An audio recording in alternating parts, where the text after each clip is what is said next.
Assalamualaikum warahmatullahi wabarakatuh. Alhamdulillah nahmaduhu wa nasta'inuhu wa nastaghfiruh wa na'udzu billahi min shururi anfusina wa sayyiati a'malina. Man yahdihillahu fala mudilla lahu wa man yudlil fala hadiya lahu. Asyhadu an la ilaha illallah wahdahu la syarika lahu wa asyhadu anna Muhammadan abduhu wa rasuluhu la nabiyya wa la rasula ba'dahu. Allahumma shalli wa sallim wa barik ala nabiyyina Muhammad wa ala alihi wa ashabihi wa man tabi'ahum bi ihsan ila yaumil din. Qala Allah ta'ala fi qawlihi al-karim ba'da an a'udzu billahi minasyaitonir rajim. Inna hadzal qur'ana yahdi lillati hiya aqwam wa yubashshirul mu'minina alladhina ya'maluna as-salihati anna lahum ajran kabira. Shadaqallahul 'azim. Bapak Ibu jamaah salat subuh Masjid Baitul Mukhlisin yang dirahmati Allah Subhanahu wa taala. Pertama, marilah kita panjatkan puja dan puji syukur kepada Allah Subhanahu wa taala yang telah melimpahkan taufik, rahmat, hidayah, inayah kepada kita semua sehingga pada subuh pagi ini Allah Subhanahu wa taala memudahkan langkah kaki kita menuju masjidnya. Semoga langkah kaki kita menuju masjid ini dapat meningkatkan derajat kita di sisi Allah dan sekaligus menghapuskan dosa-dosa kecil kita. Amin. Kedua kalinya salawat serta salam tak lupa kita haturkan pada junjungan kita Nabi Muhammad sallallahu alaihi wasallam yang telah membimbing umatnya dari zaman jahiliyah menuju zaman Islamiyah, yang semoga kita semua termasuk umatnya yang mendapat syafaat di yaumil qiyamah. Amin. Bapak Ibu jemaah salat subuh yang kami hormati, dalam sebuah kitab Kaifa Nata'amal Al-Quran, penulisnya yaitu Syekh Yusuf Al-Qaradawi rahimahullah, beliau mengatakan bahwa tata cara kita dalam berinteraksi dengan Al-Quran itu ada beberapa hal. Yang pertama yaitu kita mentilawah Al-Quran, tilawah Quran, kemudian kita tadabbur Al-Quran, dan kemudian kita mengamalkan Al-Quran. Sehingga muamalah kita dengan Al-Quran itu tidak hanya bagaimana cara kita membaca, bagaimana cara kita mengetahui tajwid yang benar, bacaan yang benar, tapi bahkan meskipun kita menyimak hafalan atau menyimak Al-Quran, itu juga termasuk kita bermuamalah dengan Al-Quran. Maka dengan hal ini, marilah kita mengambil ikhtiar yang terbaik. Apa yang bisa kita lakukan agar kita itu dekat dengan Al-Quran, termasuk di lingkungan keluarga kita. Maka di sini insya Allah kami akan sampaikan, yaitu menghias rumah kita dengan cahaya Al-Quran. Al-Quran bukan hanya kitab yang dibaca saat bulan Ramadan. Meskipun benar Al-Quran itu diturunkan pada bulan Ramadan, tapi itu untuk kita amalkan di bulan-bulan yang selanjutnya. Quran ini ibarat kompas, Bapak Ibu, yaitu petunjuk kita dalam menentukan jalan. Obat hati, syifa'ul lima fis sudur, syifa'ul linnas, atau penyembuh bagi segala penyakit, dan sumber keberkahan yang tidak pernah kering. Allah Subhanahu wa taala menurunkan kitab mulia ini sebagai panduan lengkap bagi seluruh manusia, termasuk kita semua yang hidup pada zaman ini.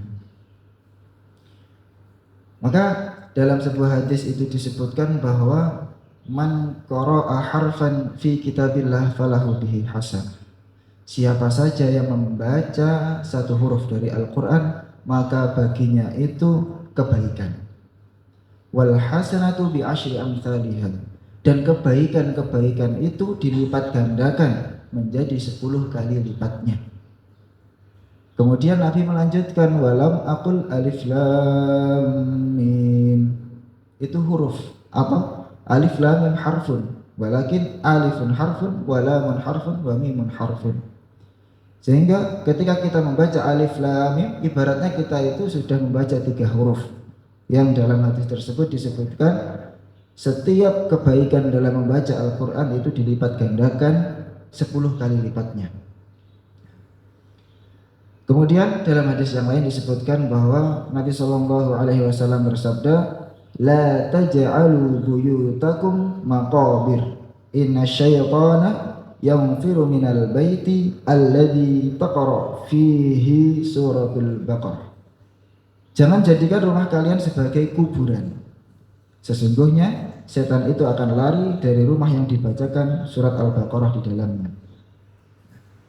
Dalam hadis ini dapat kita ambil sebuah ibrah atau pelajaran bahwa yang pertama, jangan kita menjadikan rumah kita kuburan. Itu maksudnya rumah kita itu sepi dari aktivitas ibadah, sepi dari aktivitas mengingat Allah atau zikrullah. Kalau kuburan umumnya dalam keseharian itu adalah tempat yang sepi, tidak ada aktivitas di dalamnya kecuali memang tempat peristirahatan terakhir. Nah, di rumah kita jangan sampai kita jadikan seperti kuburan, tapi apa? Dihidupkan dengan aktivitas-aktivitas ibadah, yaitu dengan sholat-sholat sunnah mungkin, atau kita belajar bersama keluarga, mengaji bersama keluarga di dalam rumah. Untuk apa? Menghidupkan rumah kita agar senantiasa di dalam naungan Allah Subhanahu wa taala. Kemudian di dalam hadis yang lain disebutkan, ij'alu fi buyutikum min salatikum wa la tattakhiduha quburan. Jadikanlah rumah kalian sebagai tempat sholat kalian dan jangan jadikan ia sebagai kuburan. Nah, para ulama menjelaskan bahwa sholat sunnah itu utamanya itu di rumah. Sholat sunnah itu utama di rumah, seperti sholat duha, sholat tahajud, kemudian sholat yang lain. Kecuali sholat sunnah yang memang itu dianjurkan atau diperintahkan ke masjid, seperti sholat gerhana, sholat tarawih di bulan Ramadan, dan yang lain sebagainya. Selebihnya itu lebih utama di rumah, dan sholat wajib tentu saja itu adalah di masjid yang lebih utama. Kemudian selanjutnya adalah ketika kita membaca Al-Quran bersama keluarga, ini adalah sebuah anjuran agar apa? Keluarga kita itu menjadi keluarga yang pecinta Al-Quran, yaitu misalnya mengadakan sesi membaca atau menyimak Al-Quran bersama anggota keluarga untuk mempererat hubungan emosional dan spiritual, sehingga salah satu anggota keluarga membaca, kemudian yang lain menyimak. Berikutnya menjadi rutinitas harian.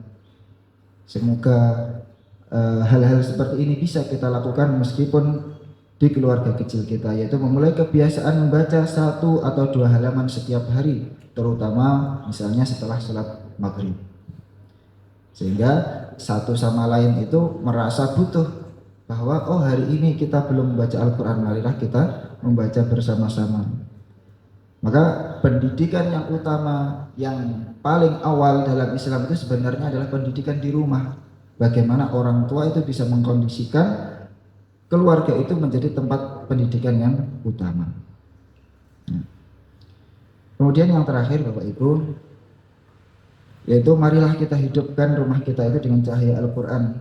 Bukan Al-Quran itu sebagai warisan yang kita simpan di rak yang tinggi, sehingga hanya menjadi koleksi pajangan yang seolah-olah dibanggakan, tapi tidak pernah dibuka. Ia adalah kompas atau petunjuk yang selalu kita pegang erat. Dalam setiap ayatnya terdapat solusi dari setiap masalah, obat untuk setiap penyakit, dan cahaya untuk setiap kegelapan. Maka di sebuah hadis Nabi juga menyebutkan, Iqra'ul Qur'an fa innahu ya'ti yaumal qiyamati syafi'an li ashabihi. Bacalah pada diri kalian itu Al-Quran, atau bacalah Al-Quran, sesungguhnya Al-Quran itu di hari kiamat nanti akan menjadi syafaat atau penolong bagi orang-orang yang membacanya, atau disebut dengan sahibul Quran. Demikian Bapak Ibu yang dapat kami sampaikan, semoga yang sedikit ini dapat bermanfaat untuk kita semua dan menjadi motivasi kita untuk senantiasa meningkatkan kebaikan. Ada kurang lebihnya dari saya, mohon maaf. Billahi fi sabilillah wa astagfirullah khairat. Assalamualaikum warahmatullahi wabarakatuh.